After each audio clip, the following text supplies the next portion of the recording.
Hi there, welcome to the next in our series of videos for the small business owner looking at sales and marketing issues. And today again I'm speaking to you with a famous statue of wee Peter over my right shoulder from the banks of Bonnie Loch Lomond.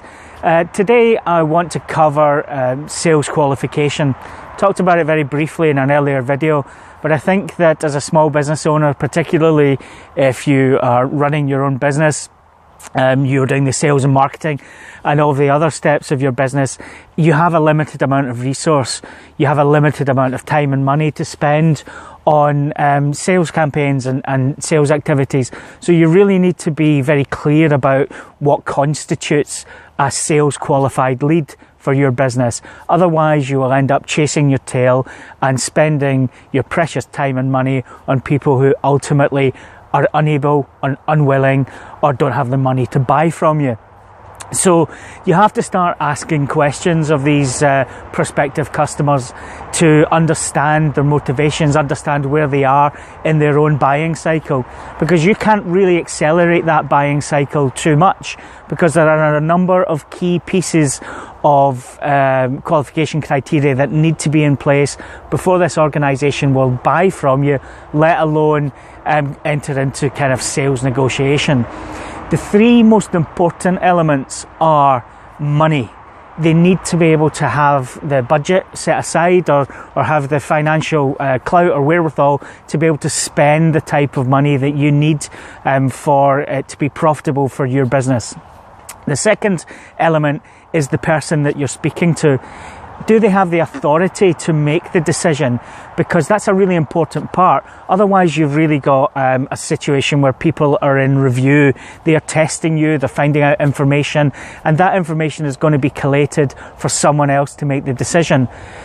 And the third bit is a really, really important piece as well. Do they have a need for your product or service? Are you solving a problem? Are you solving a problem that they have told you that your product or service solves for them? Or are you assuming that your product and service fits their particular business and therefore you assume that they have a need? Because you can't assume at this stage. It's too expensive. It's too much of a risk. You need to ask them, am I solving a problem for you? Do you have an issue that will be fixed once we start working together? Those are really important questions, because you need to understand that they're in the same boat as you, that you're rowing in the same direction, to use a nautical metaphor, and that everything is aligned for you to make that sale. Now, there are a whole load of other qualification criteria that billow out from the money, authority and need. Do they have the resources to deploy what you're doing? Do they have the time to deploy what it is that you offer?